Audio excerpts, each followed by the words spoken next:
Apa khabar semua tuan-puan? Baik ya, Masya Allah ya. Dia punya vibes dia tu, dia punya aura tu Masya Allah ya tuan-puan ya. Rasa tenang, betul tak? Ya, rasa lapang hati. Betul tak? Rasa tenang tak?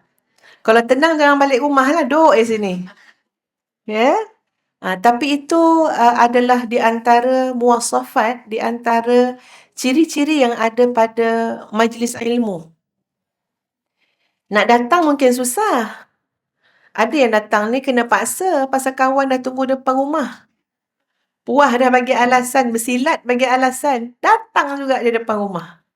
Ya, kita dah tulis dah. Akak tak jadi pergi. Dia tak baca pula mesej tu. Boleh jadi kita datang ni tuan-puan, banyak alasan dia.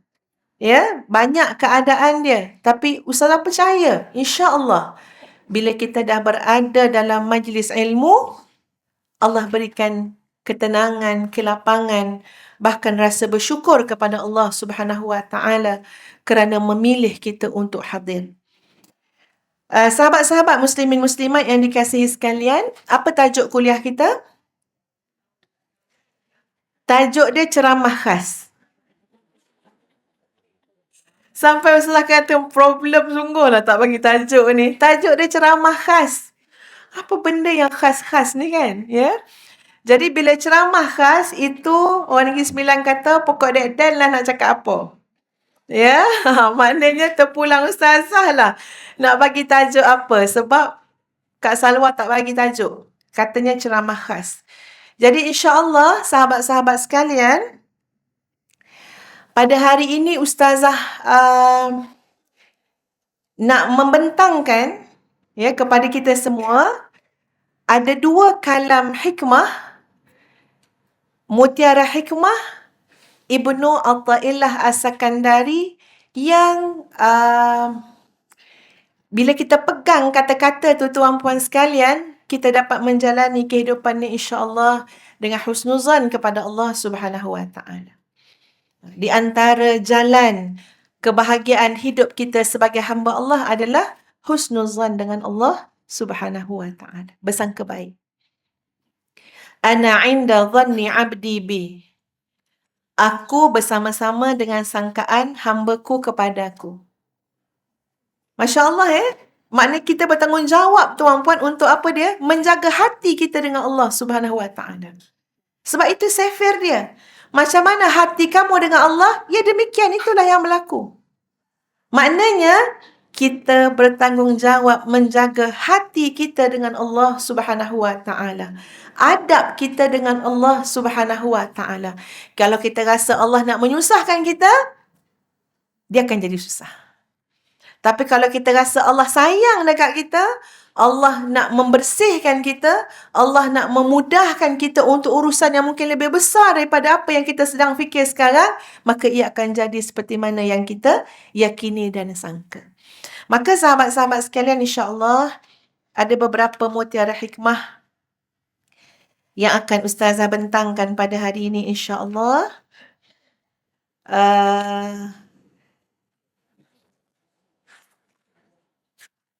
Kita ambil dulu mutiara yang pertama.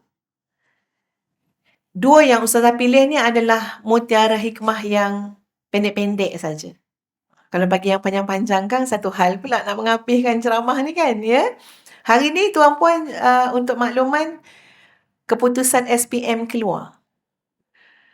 Jadi Ustazah memang kena berada di Ma'had Tahfiz pada tengah hari ini untuk sama-sama dengan majlis meraihkan pelajar-pelajar yang mengambil keputusan SPM.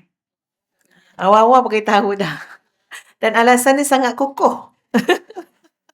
Ya, itu tak cerita lagi anak Ustazah sendiri, anak nombor 5 ambil SPM juga. Ya, tapi tak apa insya-Allah. Jadi kata-kata hikmah yang pertama adalah rubbama a'taka famana'aka wa rubbama mana'aka fa'ataka. Full stop. Cuba ulang balik. Full stop je boleh ulang kan? Okey ya. Ustazah baca, tuan puan ikut boleh? Rubbama a'taka famana'aka wa rubbama mana'aka fa'a'taka. Rubbama ni maksud dia boleh jadi. Ni kalau ada siapa nak pergi Mekah, belajar-belajarlah cakap rubbama. Kalau orang tanya dan kita nak bagi jawapan mungkin, boleh guna perkataan rubbama. Rubbama maksud dia mungkin. Ya, rubbama. Boleh jadi ataupun mungkin a'taka. Kelihatannya seperti Allah Subhanahu Wa Taala memberi kepada kamu. Boleh jadi nampak macam Allah bagi kat kamu. Tapi kamu kena ingat. Famana'aka. Tetapi sebenarnya dia menghalangmu. Nampak macam bagi tapi sebenarnya dia menghalangmu. Warubbama mana'aka. Dan boleh jadi kamu rasa macam Allah halang. Fa'a'taka. Sebenarnya Allah sedang memberi kepada kamu. Jadi seolah-olahnya sahabat-sahabat sekalian, muslimin-muslimat sekalian, seolah-olahnya sekarang ni, benda ni sebenarnya bercakap tentang sudut pandang kita. Sudut pandang ni benda penting dalam hidup. Tuan puan nak memandang guna apa? Mata. Tapi kita ada berapa jenis mata? Satu namanya mata zahir dan satu lagi adalah basirah, mata hati. Ada juga orang mengkategorikan lagi, pandangan lagi satu, mata nafsu. Tapi kita ambil dua hari ni, iaitu mata zahir dengan mata hati. Mata hati tu dipanggil basirah. Kita akan kalah, kita akan lemah, kita akan terduduk, kita akan kecewa, kita akan merana sekiranya hidup ini hanya kita lihat dengan mata zahir. Ada banyak benda yang mata zahir tidak boleh nampak. Ya, mata zahir ni kalau kita tengok mata zahir tuan-puan, kita kecewa nanti hidup. Kita susah nanti, kita merana nanti. Sebab apa? Dalam Islam tuan-puan, dalam kehidupan, kita nak kena memandang sesuatu dengan dua pandangan tadi. Satu menggunakan mata zahir, satu lagi adalah basirah, mata hati. Jadi, apa yang disebut oleh Syekh Ibnu Athaillah As-Sakandari, sekarang kamu tengok Allah bagi kamu. Mata zahir nampak harta benda Allah bagi, kedudukan Allah bagi, jawatan Allah bagi, makan minum Allah bagi. Pendek kata, senanglah hidup dia. Nak menantu Allah bagi menantu, nak cucu Allah bagi cucu, nak apa lagi? Ya, nak bonus Allah bagi bonus, nak naik pangkat Allah bagi naik pangkat.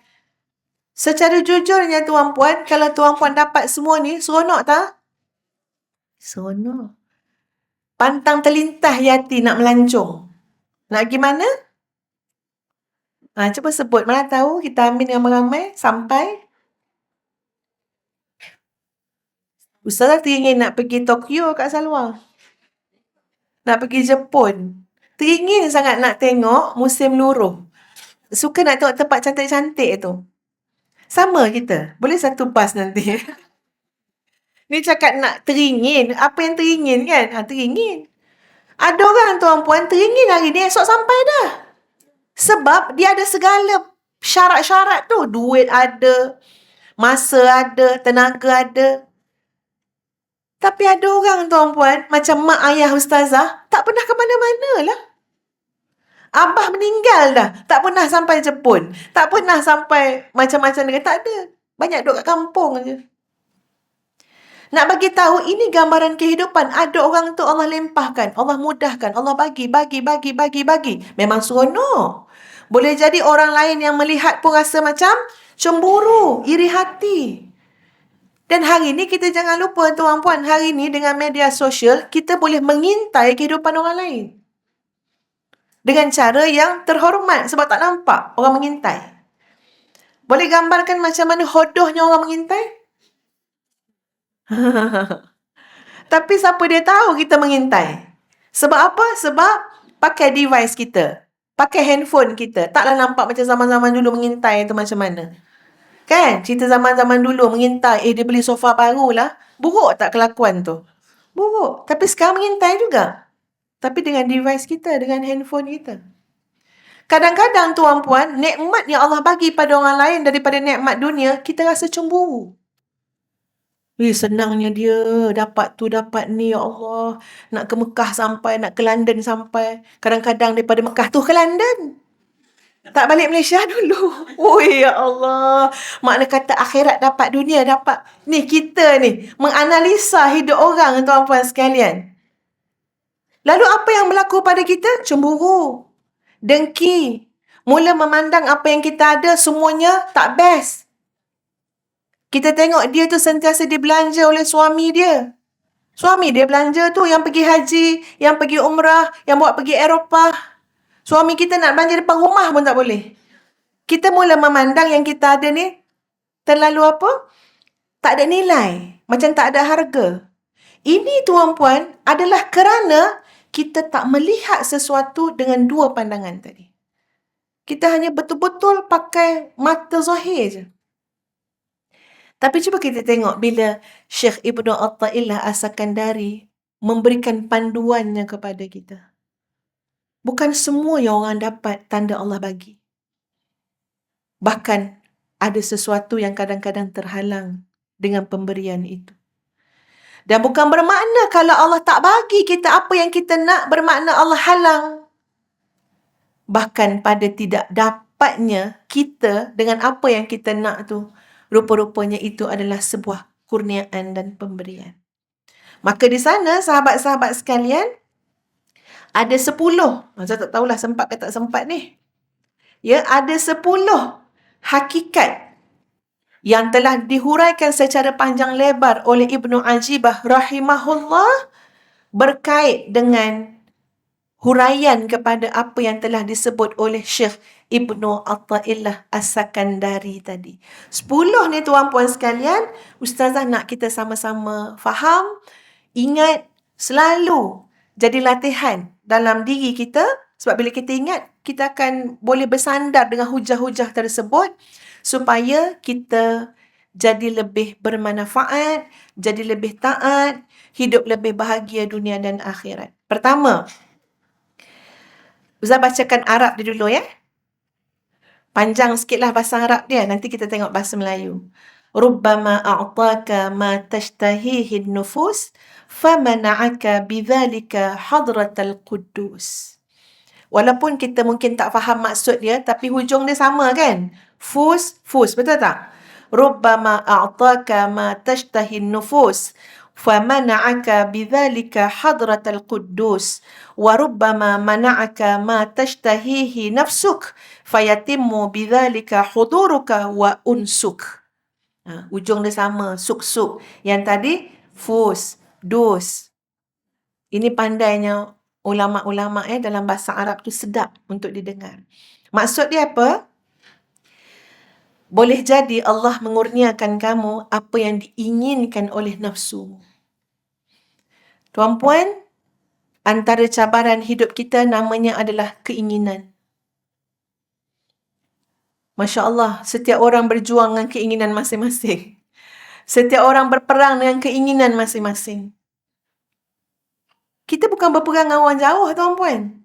Kita berperang dengan benda yang paling dekat dengan kita. Namanya nafsu, keinginan. Nafsu ni apa dia?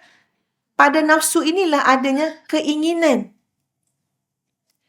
Makin besar keinginan, makin susah. Makin payah. Orang yang bijak, tuan-puan, seawal dia bangun pagi, dia menguruskan keinginan dia. Beza tak orang yang malam tadi lagi, apa keinginan dia? Nak puasa hari ni. Masya Allah, maka Allah rehatkan dia hari ni, tuan-puan. Sebab dia telah meletakkan keinginan yang cukup cantik. Hari ni hari Khamis, aku nak puasa lah. Rehat. Orang yang tak puasa hari ni, macam mana?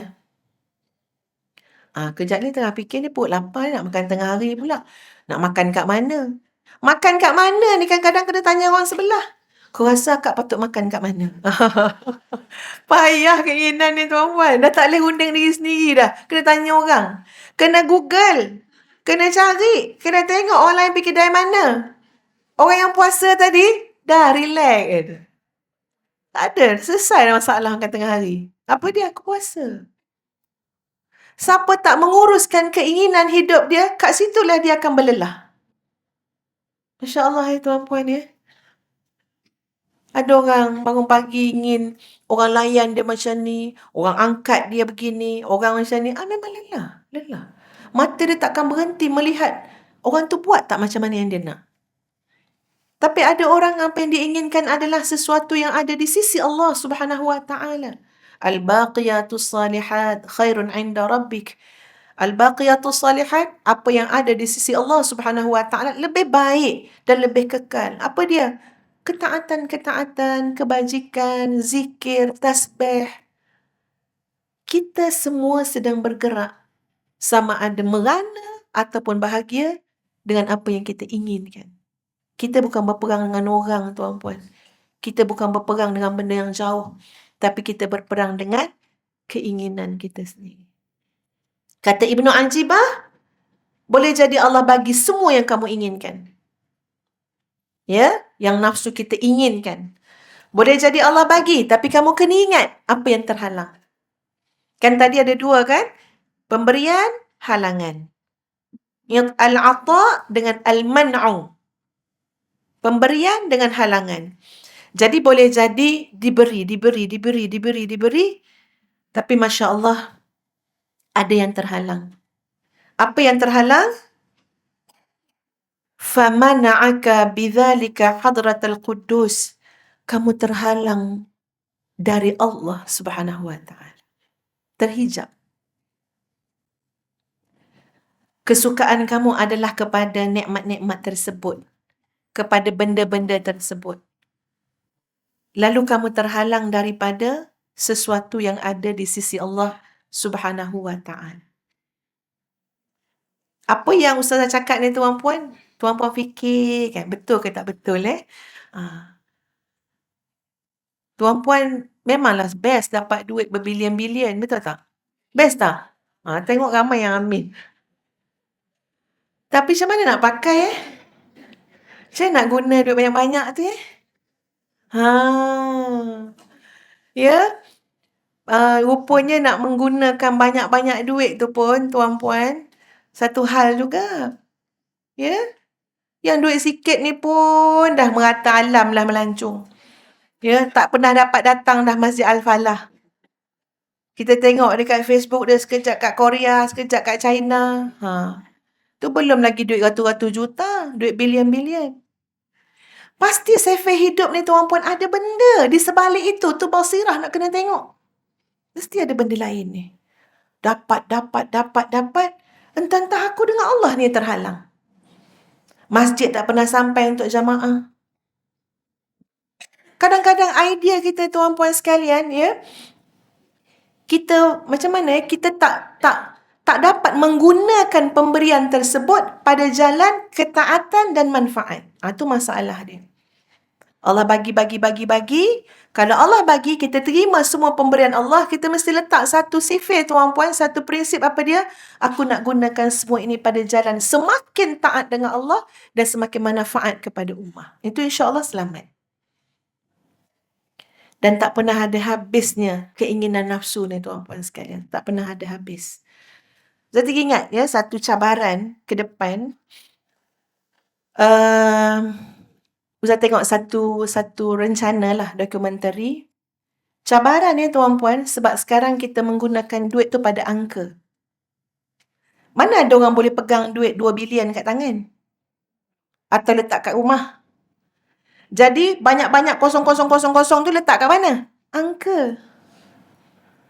Lepas tu tuan-puan perasan tak tuan-puan?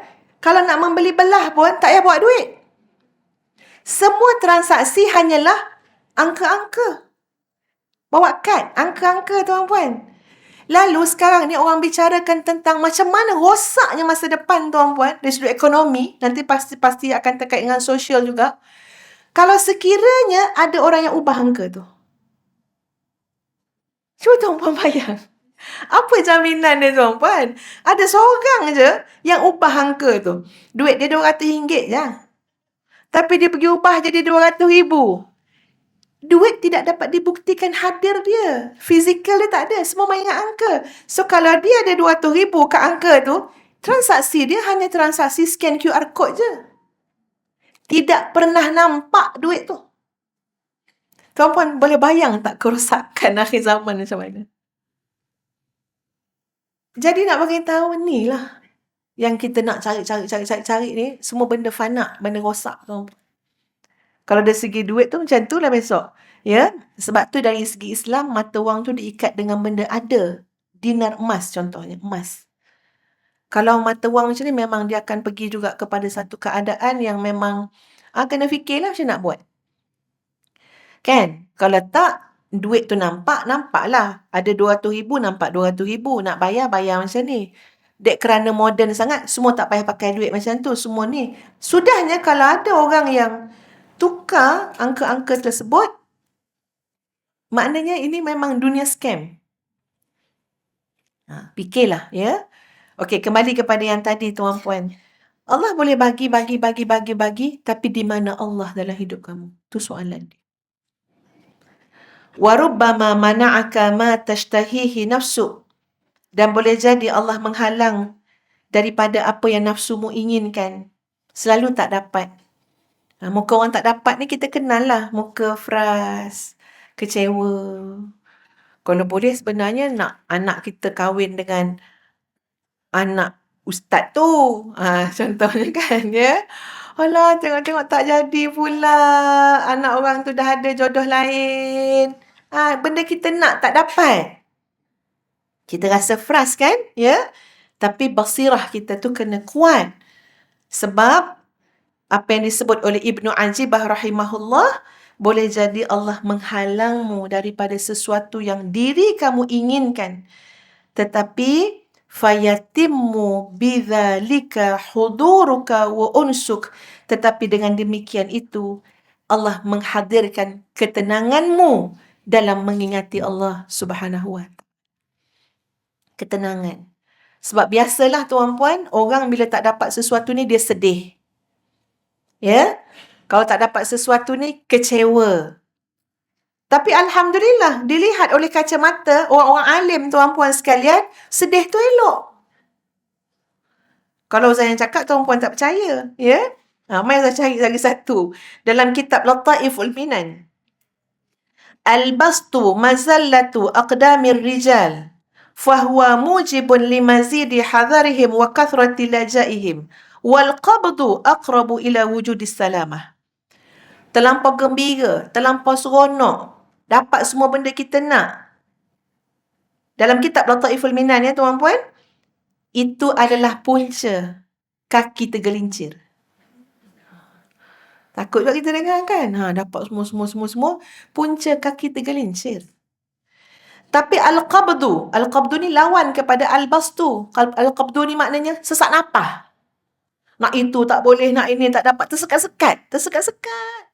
Rasa-rasa macam nak bahagia dah dengan suami kita. Dah ala-ala romantik dah. Tak jadi. Kembali asal juga. Contohnya lah. Jadi benda tersekat-sekat. Aduh lah, rasa macam dah okey dah. Tersekat juga.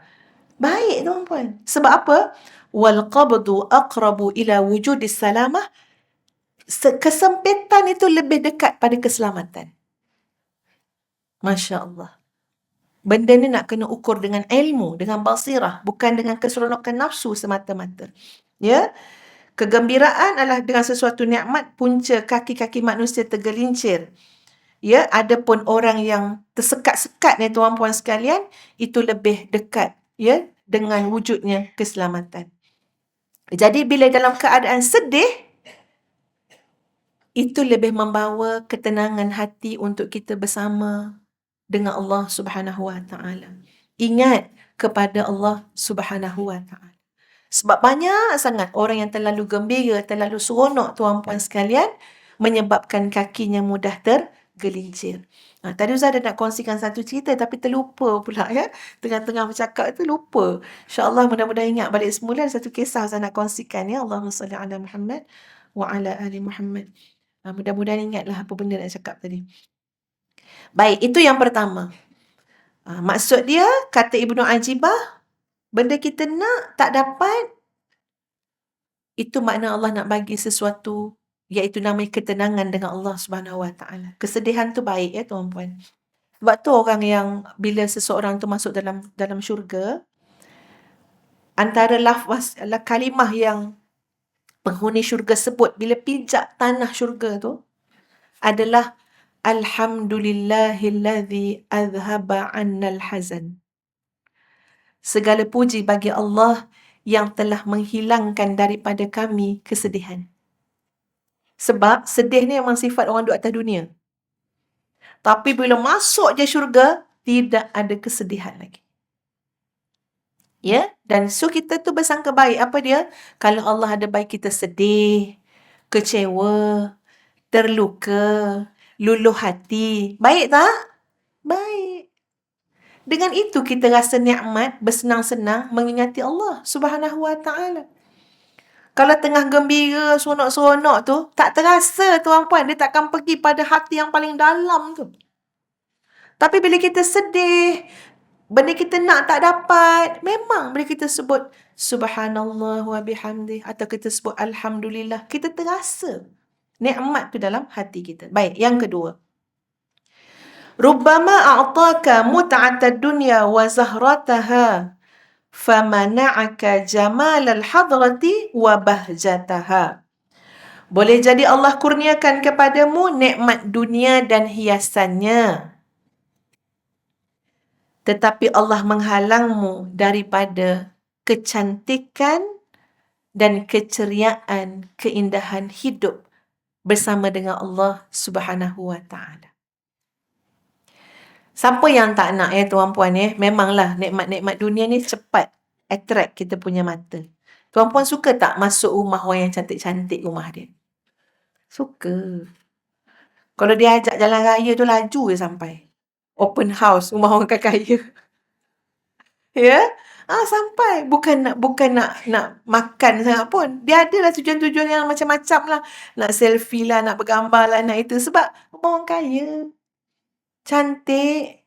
Lampu dia tu pun sama harga dengan rumah kita. Ya? Tangga dia tu, ya Allah kan. Macam-macam. Memang. Zuhratul hayatid dunya. Makna zuhratul hayatid dunya ni, bunga-bunga kembang, mekar. Yang namanya adalah hiasan-hiasan dunia. Itu memang menarik perhatian mata. Sangat menarik perhatian mata. Baik pada rumahnya, baik pada kenderaannya, baik pada diri dia, aksesori dia. Itu sangat menarik perhatian mata. Sambil duduk-duduk macam ni, jeling tu cincin orang sebelah. Dia ni hari tu lain, minggu lain lain, semalam lain. Banyak betul cincin dia, rasa-rasa dia 18 dah. Tolong kira tu. Dia memang attract, memang tarik. Kuat tu tuan-tuan. Benda-benda yang namanya zuhratul hayatid dunya. Sebab tu saya tak pakai cincin Sebenarnya terlupa. Kalau tak ada juga tapi cincin pun Ustazah sebagai penceramah pun saya fikir juga, kok pakai yang besar-besar, kawan tak pandang Ustazah dah naik tangan dia, kita naik tangan dia. Iya. Tutup je lah kalau ada. Ya, kita perempuan ada juga cincin kan, gelang. Tapi tahu dah duduk depan ni kan orang tengok tu. Ni macam design baru ni, beli kat mana? Habib tak ada ni. Berfikir otak tu. Punyalah kuatnya tarikan zuhratul hayatid dunya.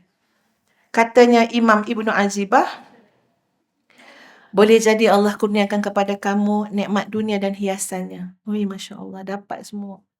Nak yang macam mana ada, terbaru, koleksi baru semua ada.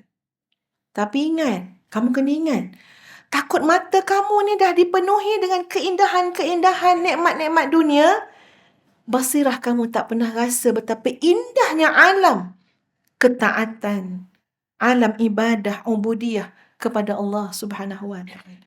Indah tahu ubudiyah kepada Allah ni, nikmat. Tak semua yang bawa kat mata, yang mata nampak cantik, mengantarkan keindahan kepada hati kita. Tak sikit tuan-puan yang cantik kat luar tu, hati sakit. Ya, sakit hati. Nak menjaga pun susah. Ya, tuan-puan tengok. okey, Ustazah bagi contoh lah. Dulu masa Ustazah belajar buat master PhD tu, Ustazah buat kat UM kan. Maknanya kelas petang-petang, so Ustazah masa tu dah ada anak-anak dah, jadi tak baliklah ke Gombak. Ustaz ada kuliah maghrib biasanya, so Ustazah akan menumpang dekat beberapa rumah masyarakat sekitar Pantai Dalam. So, banyaklah lapisan masyarakat yang kaya lah, apalah inilah. Tapi Ustazah paling senang pergi satu rumah setinggan tu. Masa tu ada setinggan. Apa kat Pantai Dalam, setinggan apa, tak nama Pantai Dalam lah. Ada setinggan kat situ ya. Ustazah paling selesa pergi rumah makcik tu. Rumah setinggan. Banding pergi yang kondo-kondo ke, yang apa ke. Sebab apa? Rumah dia tak ada barang. Sebab saya bawa anak kecil. Ya, rumah dia tak ada barang. Tapi Masya Allah tak tahulah apa berkatnya rumah dia tuan-puan. Hatta makanan yang dia bagi pun sangat sedap bagi Ustazah. Dia bagi Ustazah makan, selalu datang dia akan bagi Ustazah mi kosong. Dan mi tu betul-betul kosong. Bukan nama je mi kosong. Memang kosong sungguh. Memang mi air je. Mi bodoh lah. Kan kalau kata mi bodoh, bodoh-bodoh sungguh pula kan ya. Mi kosong. Tapi Masya Allah ya. Orang kata apa tetap sedap. Ya. Nak banding kadang-kadang. Tak kata rumah kita banyak hiasan-hiasan. Kita pun tak berapa. Kadang-kadang kita pun menyambut tetamu pun berat hati. Dapat tetamu pula 2 orang je dewasa. 8 orang kanak-kanak. Aduh. Ya, dengan kita punya gelas kristal lah. Kita punya ni lah. Jadi kadang-kadang yang cantik kat mata Zahir ni, sakit tau menjaga dia. Menyusahkan kita betul. Kan? Sangat menyusahkan kita. Ni orang yang lawa-lawa, pakai kerongsang, keliling-keliling ni. Susah kan? Susah tapi sanggup. Rela. Ya, sebab apa? Nak cantik. Jadi sifat yang cantik kat Zahir ni kadang-kadang terasa susah. Kita kena faham sahabat-sahabat bahawa sangat rugi kalau kehidupan yang Allah kurniakan kepada kita ni kita tak melalui satu proses penerokaan kepada alam yang sangat indah. Sangat indah. Iaitu alam yang kita kata ubudiyah kita kepada Allah Subhanahu Wa Taala. Penghambaan diri kita kepada Allah Subhanahu Wa Taala. Dan keindahan tu, ketenangan tu tak dapat nak dicuri oleh sesiapa pun. Sebab duduk kat dalam. Sebab tu kita mendengar cerita-cerita orang-orang yang soleh. Walaupun mereka disumbat dalam penjara. Tapi itu tidak bermakna keindahan hidup mereka terhenti. Penjara tuan-puan boleh bayang penjara. 4 segi yang sangat sempit tu. Tapi itu tidak menghalang untuk mereka bahagia kehidupan. Sebagai contoh kita tengok Syekh Said Hawa. Ya, Said Qutub, tuan-puan sekalian, Said Qutub dipenjarakan. Masya Allah, tabarakallah, dalam penjara lah terhasilnya kitab tafsir Fi Zilalil Quran, di bawah lembayung Quran. Dalam penjara. Masya Allah, maknanya penjara tu tidak menyekat dia. Sebab keindahan tu semua duduk dalam jiwa dia, dalam hati dia. Jadi kata Ibnu Ajibah, kamu kena ingat, boleh jadi Allah bagi kamu ni semua yang cantik kat mata. Daripada Zahratad dunia. Bunga-bunga dunia ni memang cantiklah kat mata. Tapi kamu tidak merasai kenikmatan, keindahan. Betapa manisnya, betapa nikmatnya membina hubungan ubudiyah, ketaatan kepada Allah Subhanahu Wa Taala. Sebab tu ada kadang-kadang tuan-puan, kita kata orang lain, kita pun mungkin, kita tak merasai kemanisan solat. Kita tak rasa kemanisan berpuasa. Bila tak rasa manis ni, memang kena paksa-paksa lah. Kena paksa-paksa. Padahal kita bukan orang muda lagi tuan-puan. Apa yang kita nak cari kat dunia ni? Kalau kita belum lagi boleh merasai halawah, kemanisan ibadah, kemanisan solat, kemanisan ibadah kepada Allah, kemanisan zikir. Ya? Tapi tak rasa. Kenapa tak rasa? Allah tak bagi. Sebab itu tuan-puan sekalian, keinginan kita kena disesuaikan Kita kena mengurus keinginan tu dengan baik. Jangan hanya keinginan kepada perkara-perkara keduniaan, kita lupa nak minta ada sesuatu yang lebih nikmat daripada itu, seperti cinta Allah, seperti qalbun salim, hati yang sejahtera. Itu semua patut jadi doa kita. Ya, bukan hanya fikir benda-benda duniawi semata-mata. Sebab, kata Ibnu Azibah, Allah boleh bagi kamu nikmat dunia, tapi kamu tak rasa pun kemanisan ibadah. Kamu tak rasa pun nikmat, ya, berhubung dengan Allah Subhanahu wa taala. Wa rubbama mana'aka zinatad dunya wa bahjataha. Boleh jadi Allah halang kamu daripada perhiasan dunia dan keceriaannya. Fa'ataka syuhudal hadrati wa nazrataha.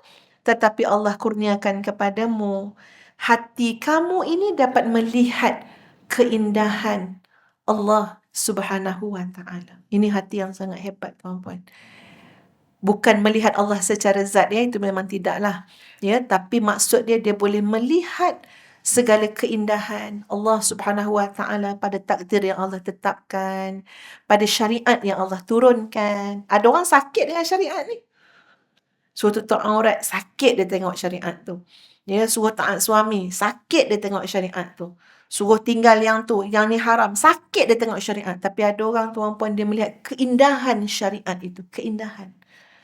Ya, keindahan apa yang Allah bagi kepada dia. Semua indah-indah belaka, Masya Allah. Dan ini bukan boleh dibuat-buat, tuan-puan. Itu adalah pemberian daripada Allah Subhanahu wa taala. Okey, Ustaz nak ulas sikit. Ada beberapa kali juga Ustaz tengok ada saudari Masyitah kan? Ya, yang Allah uji cacat penglihatan, maknanya tak boleh melihat, ya. Satu ujian yang sangat berat. Dan Ustaz diam-diam Ustaz selalu doakan. Doakan, ya Allah, sebab lama lagi masa ni, tuan-puan, ni nak betul-betul istiqamah, sabar, redha dengan ujian tersebut. Tapi ada banyak benda yang Ustaz belajar daripada apa yang dia cakap, dan kita memuji Allah Subhanahu wa taala sebab, tuan-puan, itu kekuatan yang Allah bagi. Tuan-puan ingat senang ke orang nak menerima bila orang cakap ini kafarah? Nanti saya dengar dalam TV tak silap.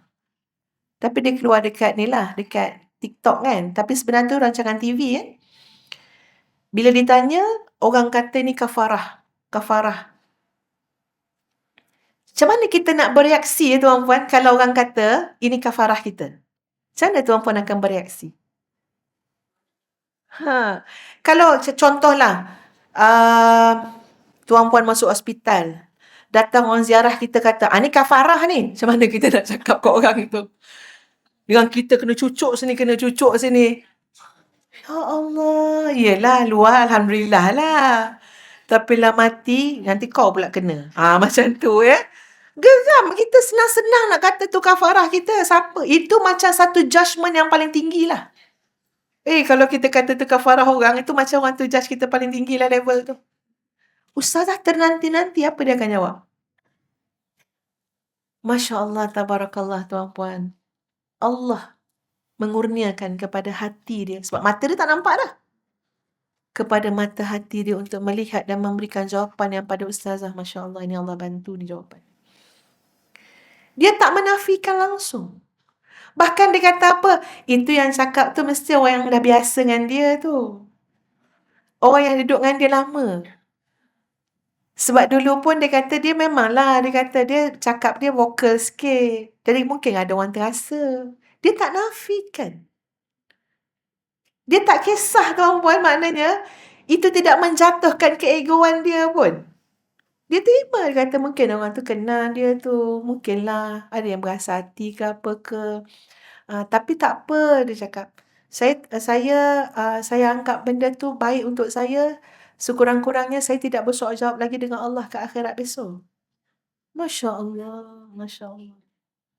Memang ini kekuatan kita menghadapi apa jua ujian hidup, tuan-puan, kekuatan dalaman kita. Macam mana kita bersangka baik dengan Allah Subhanahu wa taala. Dan ini adalah adalah benda yang, ini pemberian daripada Allah. Sama macam kita nampak pemberian nasi lah, duit lah, rezeki yang nampak ni. Apa yang kita rasa pun satu rezeki daripada Allah Subhanahu wa taala. Cara kita berfikir, cara kita buat keputusan, itu rezeki daripada Allah Subhanahu Wa Taala. Jadi kata Ibnu Ajibah, kamu kena pandang dua-dua. Kalau Allah halang kamu daripada dapat kecantikan-kecantikan dunia, tapi rupa-rupanya Allah nak bagi kamu kecantikan dalaman kamu. Masya Allah, hebat tu cantik dalaman ni. Ada satu lagi yang Ustazah quotekan daripada Masyitah sebut. Dia kata apa? Saya tak pernah letakkan diri saya sebagai mangsa. Itu sangat penting tuan-puan. Ya, dalam psikoterapi, dalam psikologi, itu benda yang sangat penting ditekankan. Jangan letak diri kita sebagai mangsa. Mangsa keadaan, mangsa takdir, mangsa suami kita, mangsa adik-beradik kita. Kita sakit, tak ada gerak tuan-puan, kalau kita meletakkan diri kita sebagai mangsa. Sebab bila kita mangsa, pemangsa dia ada. Kena keluar. Kita bukan mangsa tuan-puan. Kita adalah hamba Allah yang Allah kurniakan kemuliaan, penghormatan, ada akal boleh berfikir, ada iman boleh merasa, boleh bertindak, ada Allah, ada doa, senjata kita berdoa kepada Allah. Kita bukan mangsa. Mangsa ni orang dah tak boleh bergerak. Dah tak boleh buat apa-apa dah. Tapi idea kita kata kita sebagai mangsa keadaan, mangsa orang tu, mangsa takdir, memang tak bergerak. Masya Allah, saya dengar daripada hamba Allah ni, selagi Masyitah dia kata, saya tak akan fikir bahawa diri saya ni mangsa. Masya Allah tuan-puan, rezeki Allah bagi kat dia, kekuatan dalaman dia. Nak menempuh ujian yang sangat berat ya tuan-puan, cuba tuan-puan elak mata, tak nampak apa-apa, berapa lama tahan? Tak tahan, rimas. Masya Allah, Allah yang mengurniakan nikmat tersebut, nikmat kekuatan dalaman kepada sesiapa pun yang Allah kehendaki. Ya, kita tengok kan ada seorang anak muda tu, buta daripada kecil. Tapi Masya Allah nak hafal Quran tuan-puan sekalian. Ini cerita dia lah, nak hafal Quran tu, ayah dia kena hantar nak tasmid Quran tu, terlalu jauh. Sampai naik motor yang buruk tu, sampai sakit-sakit dah punggung ni. Jauh. Tapi dia kata bila saya sampai kat sana, sebab dah lewat kan, Syekh tu kadang-kadang hanya dengar saya 2-3 ayat je. Padahal saya nak bawa hafalan ni boleh 2-3 muka surat. Tapi dah lewat sangat dah. Dapat 2-3 ayat je. Ayah dia pun frust tuan-puan. Sebab apa sikit sangat? Kalau macam tu lambat lagi lah nak hantar hafalan Quran 30 juzuk ni. Dan bila dia rasa macam kesian sangat, ya, dengan ayah dia, macam-macam cara lah dia cuba buat supaya boleh pergi sendiri. Tak berharap pada ayah dia tuan-puan. Tapi nak beritahu kekuatan dia dah hafal 30 juzuk. Dia kata apa? Indahnya hidup dalam keadaan mata tak nampak tu. Dia kata, andai kata dia hidup lagi sekali pun, dia tak minta hidup dalam keadaan mata nampak. Masya Allah ya tuan-puan. Kalau kita jenis trauma kita ni, tak apa-apa trauma, punya teruk kata punya trauma. Serik kita ni, ya Allah, sampai tak ada toleransi langsung lah. Orang ni diuji dengan cacat penglihatan. Patut trauma kan? Hidup dalam keadaan tak nampak apa. Tapi dia kata apa? Andai kata saya dihidupkan balik kat dunia ni kali kedua, saya tidak minta untuk hidup dalam keadaan mata dapat melihat. Masya Allah tuan. Macam mana nikmat dalaman yang Allah bagi kepada dia? Apa nikmat dalaman yang orang-orang yang sanggup menghidupkan malam, tatajafa junubuhum 'anil madaji' yad'una rabbahum khaufan wa tama'a. Nikmat apa yang mereka rasai tuan-puan? Sampaikan lambung mereka jauh daripada tempat tidur. Di tengah-tengah kita sedang fikir lagi, katil kita tu dah patut kena tukar ni. Tilam tu dah rasa lain dah, belah kiri ni sengit dah ni. Orang tak fikir dah tu tuan-puan.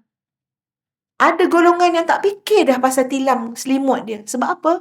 Mereka adalah golongan VVIP akhirat besok. Lambung mereka jauh daripada tempat tidur. Pasti ada sesuatu yang indah yang sedang mereka nikmati. Bukan dekat mata zahir, tapi basirah. Yang kita macam itulah ya. Payah nak menghidupkan malam tu dengan sebenar-benarnya. Kan? Payah nak berpuasa sunat. Payah sangat. Kenapa? Kenapa? Apakah kita sudah terjerat dengan material, terjerat dengan benda yang nampak saja, sedang basirah kita terlalu Orang kata apa ya? Rabun, lumpur. Ada sesuatu sebenarnya yang kita terhilang, tuan. Ini kena dilihat dua-dua sekali. Baik, yang ketiga. ربما أعطاك قوت الأشباح فمنعك قوت الأرواح وربما منعك من قوت الأشباح فمتعك بقوت الأرواح. Maksud dia, boleh jadi Allah kurniakan kepada kamu makanan fizikal dan zahir, tapi Allah halang kamu daripada makanan ruh dan batin. Dua-dua makanan juga kan? Semua nak makan ni. Zahir nak makan. Zahir ni sangat ketara keperluan daripada makanan. Kena sarapan, kena lunch, kena dinner, kan? Tapi kita jangan lupa, tuan-puan, seperti mana zahir nak makanan, roh dan batin kita nak makan juga. Dan roh dan batin ni telah memberikan reaksi dia bila dia tak cukup makan. Tapi kita tak perasan. Ataupun kita tak tahu bahawa itu adalah reaksi daripada roh dan batin kita lapar. Compare kepada bila fizikal kita lapar. Tuan-puan, bila fizikal lapar apa jadi? Gas, angin.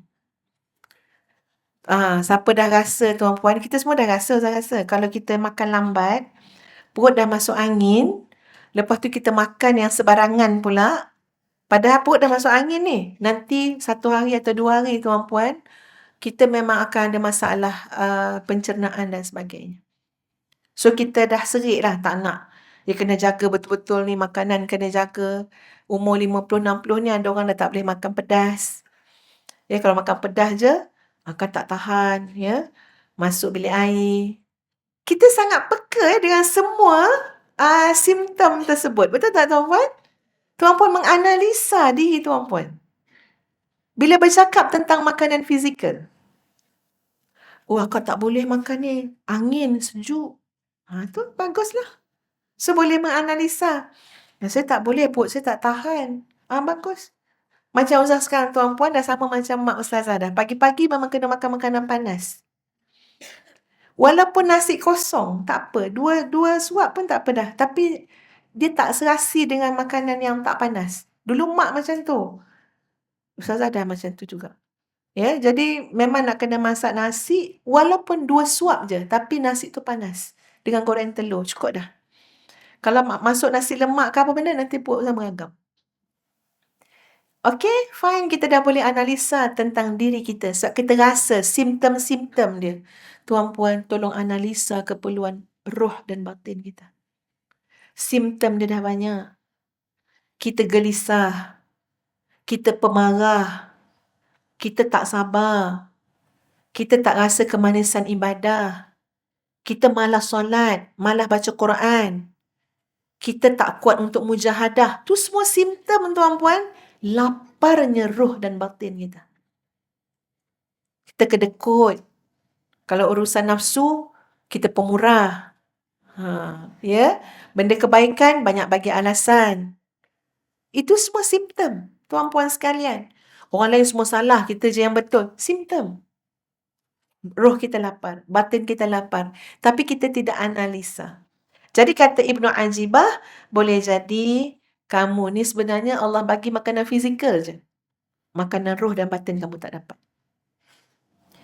Dan boleh jadi ada orang terhalang daripada makanan fizikal dan zahir. Tapi Allah jamu dia dengan makanan roh dan batin. Masya Allah. Jamuan. Tuan-puan, dulu-dululah ya, Ustazah ada beberapa orang guru, termasuk ayah Ustazah juga.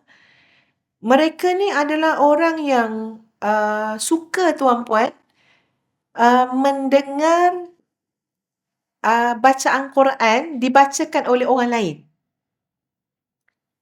Contoh macam ni lah, yang paling dekat tu arwah abah Ustazah. Kalau kita orang balik kampung, cucu dia ramai 40 lebih. Cicit sekarang 21. Ya, memang kalau balik kampung, memang meriah betul lah. Bukan senang nak menguruskan semua budak-budak kecil tu. Ya, memang. Tapi ayah saya ada cara urus dia. Urus dia, semua dia suruh duduk. Dan boleh, semua orang boleh duduk. Dengan cakap atuk duduk, atuknya akan panggil anak cucu yang paling sedap bacaan Quran dia. Yang lain semua kena marah. Yang kecil-kecil pun kena suruh duduk. Kecuali yang tak cukup akal lah. Yang umur 2 tahun pun tak boleh lah. Kalau setakat 4 tahun tu boleh lagi. Duduk. Dengar ni. Main sini. Kan budak-budak suka kan tengok macam ada apa benda ni. Panggil sorang-sorang. Untuk baca Quran.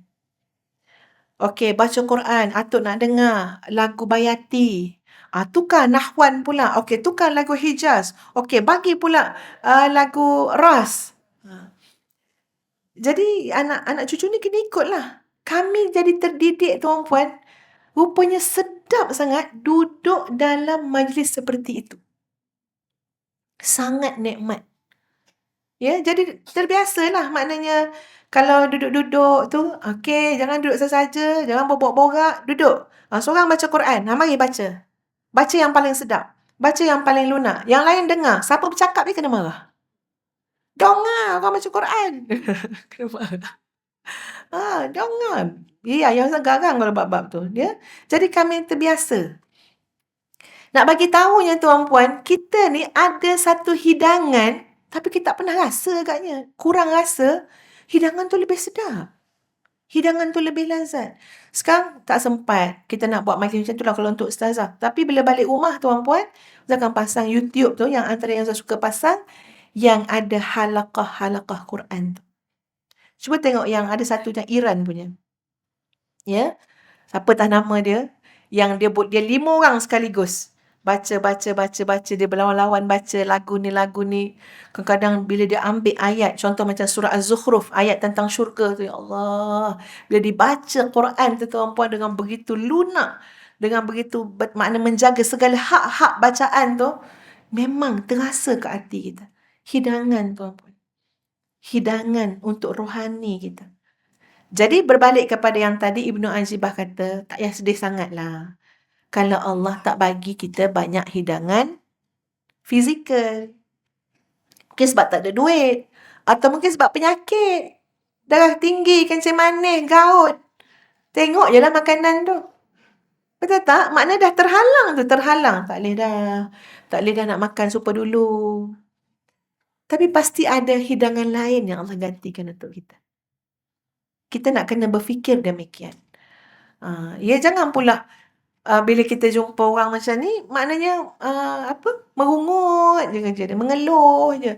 Tak boleh dah ustazah, tu tak boleh makan, ni tak boleh makan, tu tak boleh makan. Dah cukup. Ada hidangan lain yang Allah bagi. Ya, itu kekuatan kita tuan-puan untuk bersangka baik dengan Allah Subhanahu Wa Taala. Sebab ada orang Allah bagi dia makanan fizikal dan zahir, famana'aka biqutil arwah, tapi dia tak dapat menikmati makanan ruh dan batin. Ya, dia tak dapat tadabbur pun ayat Quran. Dia pandai menceritakan secara terperinci apa yang dia makan. Tapi dia tak boleh cerita apa yang dia rasa bila dia baca Quran. Betul tak tuan-puan? Dia rasa, ni ada kulit kayu manis yang digoreng. Dengan rasa tu dia boleh, Masya Allah. Itu bagus, kepekaan dia kepada apa yang dia makan. Ada orang macam tu tuan-puan. Dia makan, dia tahu apa kat dalam tu. Kita makan tak tahu apa benda. Ada orang makan, dia tahu kan. Ini dia tak pakai cili api ni. Ni pakai cili lain ni. Dia tahu. Dan dia punya Masya Allah. Tuan-puan tengok je MasterChef Australia tu kan. Ustaz selalu terkagum melihat diorang sangat pandai detail untuk meluahkan cerita makanan. Kita ni makan-makan dah keluar lah. Tapi dia boleh kata keharmonian, keseimbangan, budaya, cerita makan. Tak ada masalah, bagus je. Tapi kita takut tuan-puan, bila bab baca Quran, kita tak dapat nak explain, nak detail dengan apa yang kita baca.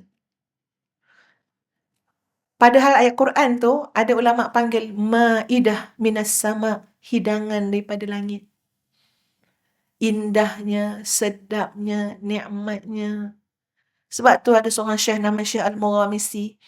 Dia baca Alif Lam Mim, dzalikal kitabu la raiba fih hudal lil muttaqin. Dia terhenti untuk bagi laluan dia menangis. Kita baru ayat 2 takkan menangis dah. Betul tak tuan-puan? Siapa sini menangis baca ayat kedua surah Al-Baqarah? Kita tunggulah tengah-tengah sikit, ya. Ini ayat 2. Alif Lam Mim. Dzalikal kitabu la raiba fih hudal lil muttaqin. Teresak-resak dia.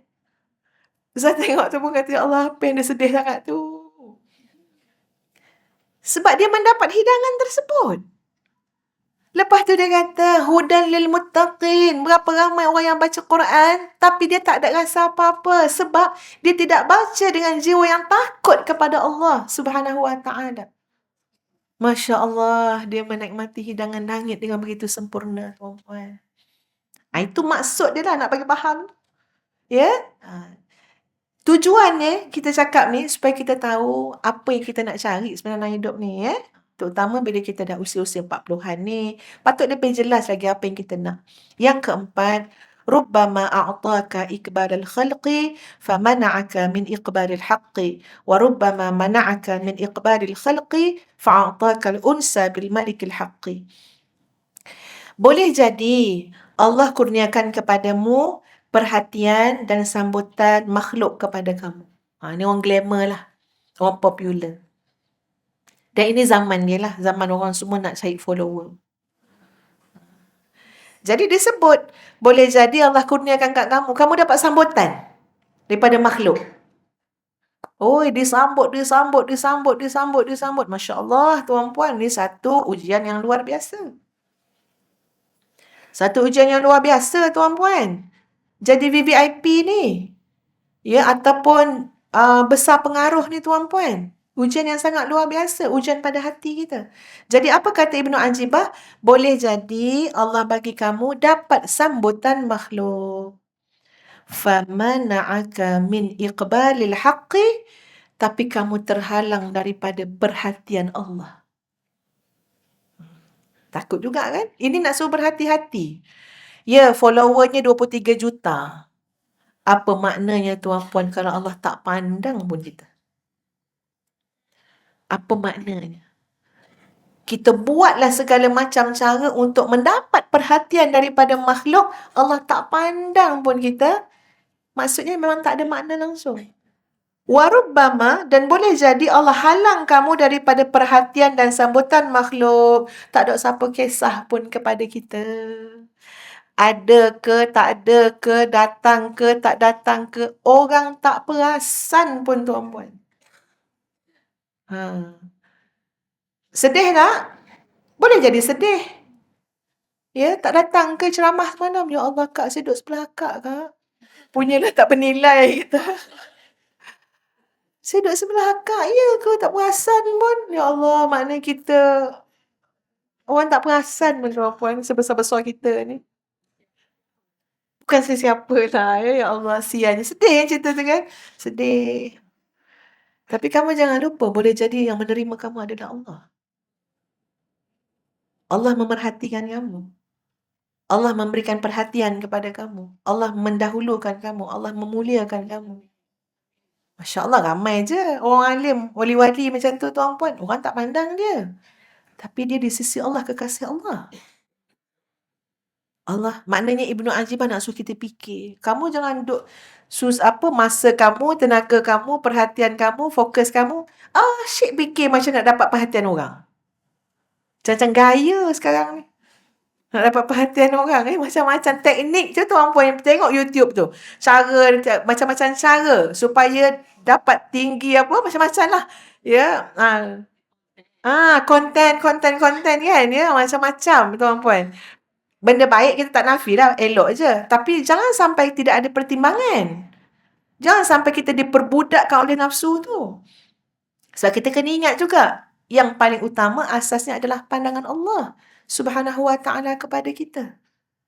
Tuan-puan nak jadi tak muslimah high class, contohnya lah. Muslimah high class. Okey, bagi ustazah yang disebut high class ni adalah muslimah yang namanya disebut di langit. Macam mana nak pastikan nama kita sebut kat langit lah, disebut di kalangan para malaikat ya tuan-puan. Dalam sebuah hadis Allah sebut, dalam sebuah hadis disebut, apabila Allah Subhanahu Wa Taala mencintai seseorang, Allah akan panggil malaikat Jibril. Allah akan beritahu pada malaikat Jibril, inni uhibbu fulanan, aku cinta kepada hamba-Ku ini. Sebut nama dia. Maka hendaklah kamu mencintai dia. Kemudian malaikat Jibril panggil malaikat-malaikat yang lain, nak sebut nama di depan malaikat-malaikat seluruhnya. Bagi tahu Allah mencintai fulan bin fulan, kalian semua kena mencintai dia, dan Allah menetapkan cinta manusia di bumi terhadap orang yang Allah cintai. Itu baru muslimah high class. Nama dia sebut kat langit. Namanya sebut, maknanya namanya disebut di kalangan para malaikat. Kita kena ada fokus macam tu tuan-puan. Kalau tak, kita tersasar. Fokus kita lari. Apa dia? Fikir follower, fikir orang like, fikir subscriber, fikir. Dah tak menentu arah dah. Halal haram dan sebagainya. Padahal, tak payah sedih lah kalau orang tak terima kita pun. Andai kata, itulah pintu yang mengantarkan kita kepada penerimaan Allah. Yalah, orang tak nampak apa yang kita buat. Kan bunyi sedih tu kan. Dia tak hargai kita. Memang bunyi sedih. Tapi tak apa. Ya, sebab yang selayak menghargai tuan-puan adalah Allah Asy-Syakur. Orang keliling kita bukan Asy-Syakur tuan-puan. Dia sangat terbatas. Allah Asy-Syakur. Apa makna Asy-Syakur? Kita buat sikit penghargaan hebat. Bahkan kita buat tak elok, dibalas juga dengan hidayah oleh Allah Subhanahu Wa Taala. Asy-Syakur. Yang maha menghargai. Kamu bawalah apa pun bentuk ketaatan tu, walau sikit macam mana pun, walau sedekah kamu seposen pun, Allah hargai setiap kebaikan dilakukan oleh hamba-hambanya. Bahkan ada yang tak bersih pun amalan dia, Allah bersihkan. Sedekah dia tak bagus pun, Allah baguskan. Kan banyak ayat kita jumpa, liyutahhira, Allah akan sucikan, Allah akan bersihkan, Allah akan naikkan. Maknanya dibantu lagi. Padahal kitanya buat sikit je baru. Baru solat sunat tahajud 2 rakaat. Tapi Allah Asy-Syakur tuan-puan, hargai 2 rakaat yang kita buat dengan limpahan kurnia dan nikmat. Allah Asy-Syakur. Tapi kalau kita hidup hanya untuk meraih perhatian orang, penghargaan orang, sakit. Sebab mereka memang bukan Asy-Syakur. Sangat terbatas. Jadi macam kita kata tadilah, semua yang kita bincangkan hari ini supaya kita ada mindset yang jelas, kita ada satu sudut pandang yang kemas tuan-puan, supaya kita boleh bahagia dunia dan akhirat. Dan boleh jadi Allah menghalang kamu daripada perhatian dan sambutan makhluk, tapi Allah kurniakan hati kamu jinak dan hilang kesunyian kamu dengan Allah Subhanahu Wa Taala. Ya, maknanya ada orang kata, dia duduk sorang-sorang lah, sian dia, anak duduk jauh. Duduk sorang-sorang kan? Orang tua-tua selalu macam tu lah. Kita besok lah ni ya. Selama duduk sorang-sorang je kan? Mungkin orang muda fikir, kesiannya duduk sorang-sorang. Tapi orang tua tu damai. Tenang. Dia tak rasa sorang-sorang pun. Sekarang dia nak baca Quran 1 juzuk. Sekarang dia nak macam-macam kerja dia buat. Zikir dia amalkan. Wirid. Ini orang yang Allah dah berikan kepada dia. Hati dia jinak dengan Allah Subhanahu Wa Taala. Kalau orang, walaupun orang yang menyokong kita ada 2 juta orang, tapi 2 juta orang tu tak akan bersama dengan kita pun. Cuma atas kertas je. Cuma dekat kalau Instagram tu, angka je. Follower 250,000. Entah siapa-siapa. Entah scammer pun ada yang mati ada kat situ lagi. Dia tidak bersama kita pun tuan-puan. Ya? Yang bersama kita adalah Allah Subhanahu Wa Taala. Di mana jua kita berada, Allah bersama kita. Sebab itu bodoh kita kalau mengharapkan, memberikan perhatian, fokus, tenaga kepada orang yang tak menentu pun, entah siapa-siapa. Ya? Entah tak tahu apa yang mereka ada, tak tahu apa kemampuan mereka, tapi kat situlah yang kita memberikan perhatian ya dan kesungguhan. Sedangkan Allah Subhanahu Wa Taala ya yang maha hebat, Allah As-Samad ya, Allah yang Esa, Allah yang menjadi tempat tumpuan seluruhnya, tiba-tiba kita tidak memberikan seluruh tenaga, pemusatan fokus kita kepada Allah Subhanahu Wa Taala. Muslimat yang dikasihi sekalian, muslimin-muslimat yang dikasihi sekalian, kita ambil yang kelima Tadi kata ada 10, tapi tengok pada masa, kita boleh share 5 je. 5 lagi Kak Salwa sambung. InsyaAllah insyaAllah. Ada masa lain kita akan kita sambung. Saya bagi yang kelima dulu. Rubbama a'taka 'izzad dunya wa mana'aka 'izzal akhirah wa rubbama mana'aka min 'izzid dunya wa a'taka 'izzal akhirah. Boleh jadi Allah kurniakan kepadamu kemuliaan dunia, tapi Allah menghalangmu daripada kemuliaan akhirat. Boleh jadi dia halang kamu daripada kemuliaan dunia, sebab Allah nak kurniakan kepada kamu kemuliaan akhirat. Jadi dalam hikmah ni kita dibawa untuk melihat dua alam. Satu namanya alam dunia, satu namanya alam akhirat. Alam dunia ni sifatnya tidak kekal tuan-puan fana. Semuanya akan hancur, musnah, habis semua. Tapi alam akhirat itu berkesudahan yang kekal. Baik neraka ke syurga ke, itu dah ada masing-masing punya bahagian lah. Ada yang masuk neraka, wal'iyazbillah, kekal dalam neraka. Masuk syurga tuan-puan, kekal dalam kebahagiaan di syurga, dalam nikmat. Kekal ni makna tak pernah, tak ada putus, tak ada habis, tak ada terhenti. Jadi kita tu kena melihat dengan dua pandangan, iaitu soal hidup dunia, kena tahu apa muasafat, sifat-sifat dia, dan kehidupan akhirat ni kena tahu sifat-sifat dia. Hidup dunia ni tuan-puan fana sementara. Sebab tu Nabi sebut satu hadis yang panjang supaya kita berfikir, jadi renungan pada kita. Nabi ceritakan tentang seorang laki-laki sebagai satu analogi lah, sebagai satu maknanya perumpamaan untuk kita fikir. Seorang laki-laki yang lahir disambut oleh kesusahan. Mungkin dia lahir daripada orang miskin, bapa kedana, dalam penjara. Buatlah cerita macam mana pun. Yang penting, lahirnya disambut kesusahan. Lalu dia hidup dalam kesusahan. Tak pernah bertemu kesenangan. Terpulang tuan-puan punya daya imajinasi nak gambarkan kesusahan pada tahap puncak kesusahan sepanjang hayat. Dan Nabi sebut, tu laki-laki tu susah hidup dia sepanjang hayat dia. Tiba-tiba masa di akhirat, Allah celup dia satu kali celupan dalam syurga Allah Subhanahu Wa Taala. Bukan masuk bukan duduk, bukan menghuni. Celup je. Macam mana tahulah celup kan, celup angkat. Sekali celupan itu, bila ditanya kepada dia, kamu pernah susah tak dulu masa kat dunia? Dia telah lupa dengan segala kesusahan dia semasa di dunia, kesan daripada sekali celupan dalam syurga. Tak ingat dah. Tak tahu dah segala-segala. Tak ingat langsung-langsung. Padahal seluruh hayat dia susah. Bukan menghuni syurga lagi, baru sekali celupan.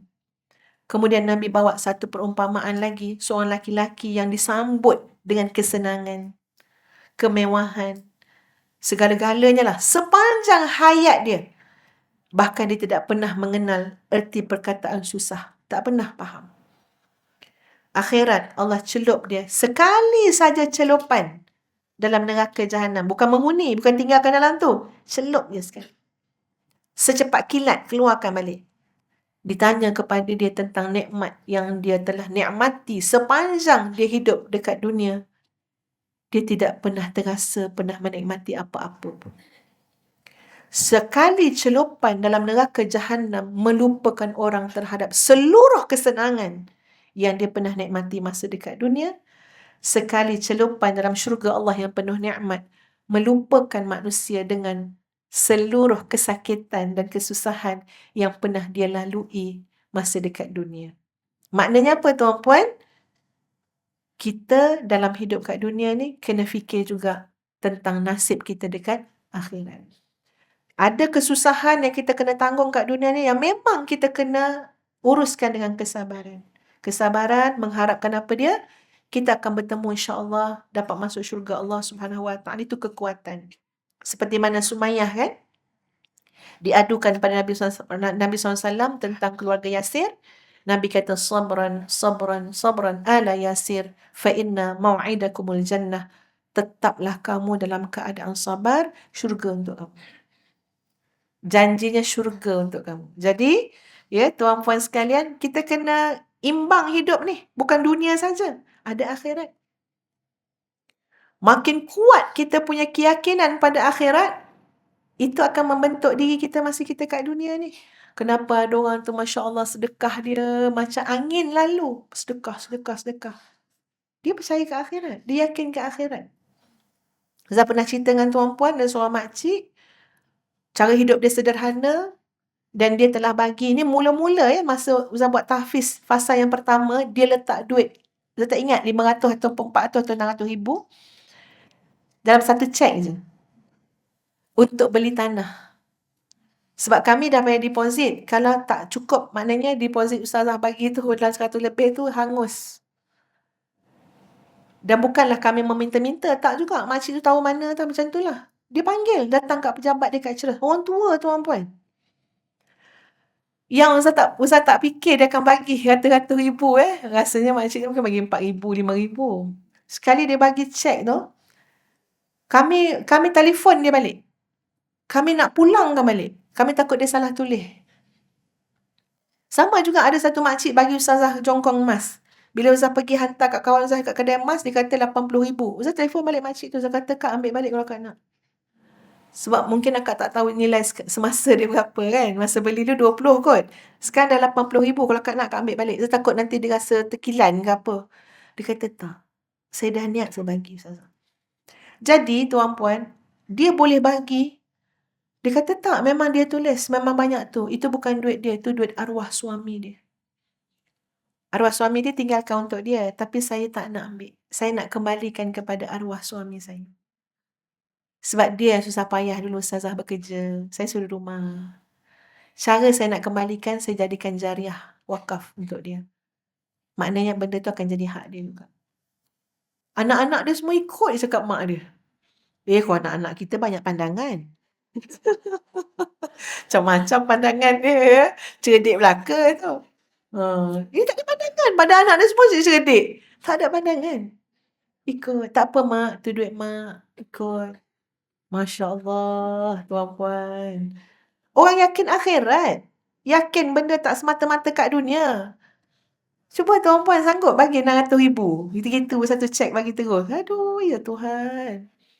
Yakinnya dia tuan-puan. Tak ada terliur pun dia. Nak pulang balik ke arwah suami dia dengan jalan itu. Jadi inilah pertimbangan kita dalam hidup. Ya, ada dunia, ada akhirat. Kalaupun ada sikit susah payah masa kat dunia ni tuan-puan, pasti ada kurniaan lain yang Allah nak berikan kepada kita. Ya, upgrade diri kita tuan-puan. Upgrade nilai dalaman kita, hati kita, akhlak kita, ketaatan kita kepada Allah, ubudiyah kita kepada Allah, upgrade. Tuan-puan sayang kan diri masing-masing kan? Ya, letakkan nilai yang sewajarnya pada diri kita. Nilai itu pada ketaatan kita pada Allah. Bukan pada penghormatan orang pada kita tuan-puan. Ya, paksa-paksa orang hormat tak jadi. Kita tu taat pada Allah. Kita tu berakhlak dengan akhlak yang paling Allah sayang, yang paling Allah suka. Baiki diri kita. Ya, baiki hati kita dengan Allah Subhanahu Wa Taala. Baiki hubungan kita sesama manusia. Insya-Allah. Ya, bahagia dunia dan bahagia akhirat nanti. Ustazah tinggalkan dengan satu doa. Doa ni banyak kali dah Ustazah sebut. Tapi Ustazah fahamlah juga, walaupun sebut banyak kali, kadang-kadang kena tulis banyak kali, tetap juga tak ingat. Jadi sekali lagi tuan-puan saya nak beritahu, tolonglah amalkan doa ni. Doa ini seumpama tuan-puan, tak berhenti Allah melimpahkan kurniaan kepada kita. Macam tak akan ada terhenti. Terpulanglah percaya tak percaya ya. Allah akan bagi. Kurniaan yang tadi bukan kurniaan dilihat dengan nikmat zahir. Dalaman Allah bagi kita ilmu yang bermanfaat. Allah bagi kita ma'rifatullah. Allah bagi kita rasa manis ibadah.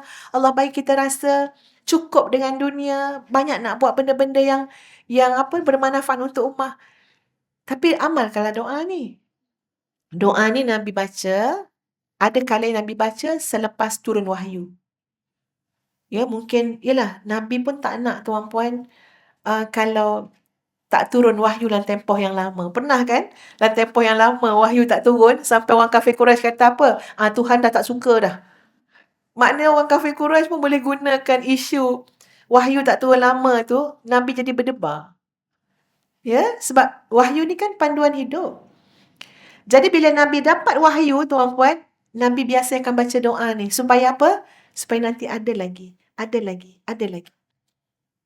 Kalau kita tengok dalam kitab tafsir, yang Ustaz tengok tu, antaranya adalah lepas turunnya ayat tentang yang surah Al-Mu'minun tu. 11 ayat tu kan? Allahumma salli ala sayyidina Muhammad. Qad aflahal mu'minun alladzina hum fi salatihim khashi'un. Kan? Lepas turun ayat tu, Nabi baca doa ni. Doanya berbunyi, Rabbi zidna wa la tanqusna. Sambung. وأكرمنا ولا تهنا واعطنا ولا تحرمنا وآثرنا ولا تؤثر علينا وارضنا وارض عنا. Saya minta tolong dihafalkan supaya boleh baca bila-bila masa. Maksud doa tu terlalu indah. Maksud dia adalah Rabbi zidna wa la tanqusna. Ya Allah, ya Tuhan kami, tambahilah kami, tambahilah kami, tambahilah kami, jangan dikurangi. Tak nak berkurang. Tambah iman, tambah nikmat, tambah hidayah, tambah cahaya, tambah kebahagiaan, tambah keberkahan, tambah manfaat hidup kita, tambah ketaatan. Prinsip kita tak nak kurang benda baik. Maknanya makin kita tua, makin kita berusia, kita makin berharga. Sebab tak ada berkurangan. Rabbi zidna wa la tanqusna wa akrimna wa la tuhinna. Muliakanlah kami, jangan hinakan kami. So tak ada kerisauan tuan-puan. Orang nak cakap pasal kita. Orang nak kata kita macam ni, cemoh kita, terpulang. Kata-kata orang tidak menaikkan kita dan tidak menjatuhkan kita. Yang memuliakan, yang menghinakan adalah Allah Subhanahu Wa Taala.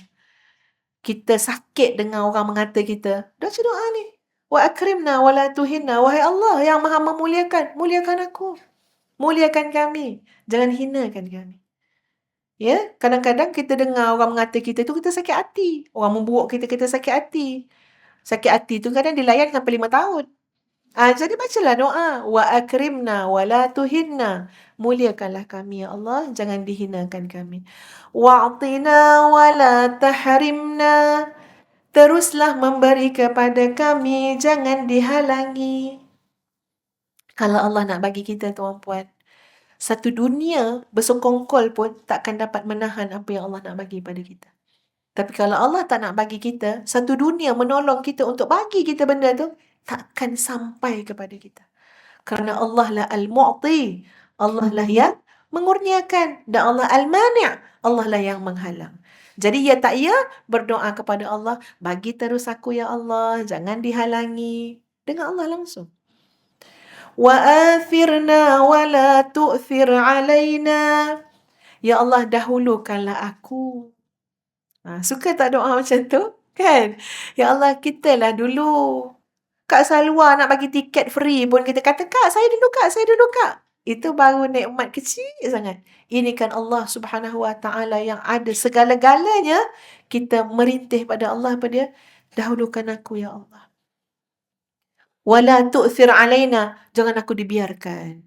Jangan aku ditinggalkan. Jangan aku tak dipedulikan. Ya Allah, akulah dulu. Itu rengitkan seorang hamba kepada Allah Subhanahu Wa Taala sejujurnya. Tu pun tak nak ke lebih dulu. Ke tak apalah, biarlah dia semayang dulu, akak ambil yang ujung-ujung.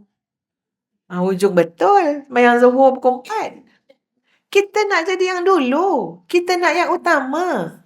Doa pada Allah. Ya Allah, dulukan aku, ya Allah. Dulu masuk syurga. Dulu menyahut seruan engkau. Dulu pergi haji. Doa pada Allah.